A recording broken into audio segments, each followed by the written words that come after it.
మకర రాశి వారికి ఈ వారం చాలా అనుకూలంగా ఉంటుంది. గడిచిన కొన్ని వారాల కంటే కూడా ఈ వారం చాలా అనుకూలంగా ఉందని చెప్పొచ్చు.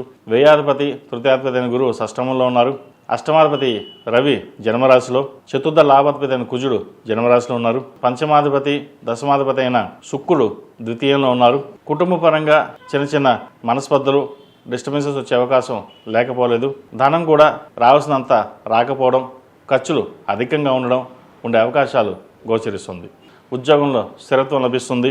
చేసే వృత్తి ఉద్యోగాలు ఏవైతే ఉన్నాయో ఒక కొలిక్కి రావడం, వివాహాది శుభకార్యాల విషయంలో ఒక కొలిక్కి రావడం, సంతాన సంబంధించిన వ్యవహారాలు ఒక కొలిక్కి రావడం అనేది ఈ వారం ప్రారంభమవుతుంది.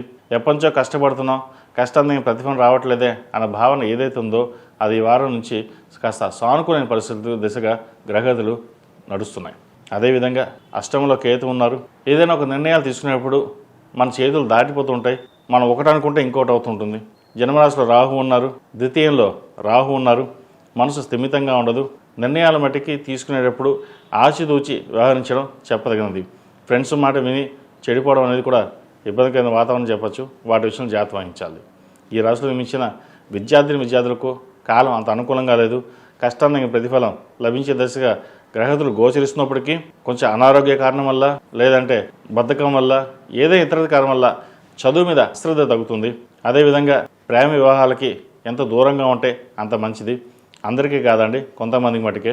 వాటి విషయంలో విఫలమయ్యే అవకాశం, మనస్తాపనకి గురయ్యే అవకాశం కూడా లేకపోలేదు. వాటి విషయంలో జాగ్రత్త వహించాలి. ఈ రాశిలో జన్మించిన స్త్రీలకు వృత్తి ఉద్యోగాల పరంగా, వ్యాపార పరంగా బాగుంటుంది. గ్రీన్ కార్డ్ కోసం చేసే ప్రయత్నాలు కలిసి వస్తాయి. విదేశాలకు వెళ్ళాలన్న ప్రయత్నాలు కూడా ఎవరైతే ఉన్నారో వాళ్ళు చక్కగా ప్రారంభించుకోవచ్చు. వృత్తి ఉద్యోగాల పరంగా మంచి సానుకూల పరిస్థితి గోచరిస్తుంది. సహోదరి మధ్య ఉన్న విభేదాలు ఏవైతే ఉన్నాయో అది తొలగిపోయి విదేశాలకు వెళ్ళి స్థిరపడాలి అన్న మీ కోరిక ఏదైతే ఉందో అది బలపడుతుంది. దాని తగ్గట్టుగా ప్రయత్నాలు ప్రారంభించగలుగుతారు. ఈ రాశివారు ప్రతిరోజు ప్రతినిత్యం ఓం నమో నారాయణ ఒత్తులతో దీపారాధన చేయడం, హనుమాన్ ఒత్తులతో దీపారాధన చేయడం చెప్పదగినది. నువ్వుల నూనె పోసి దీపారాధన చేయండి, మంచి ఫలితాలు ఉంటాయి.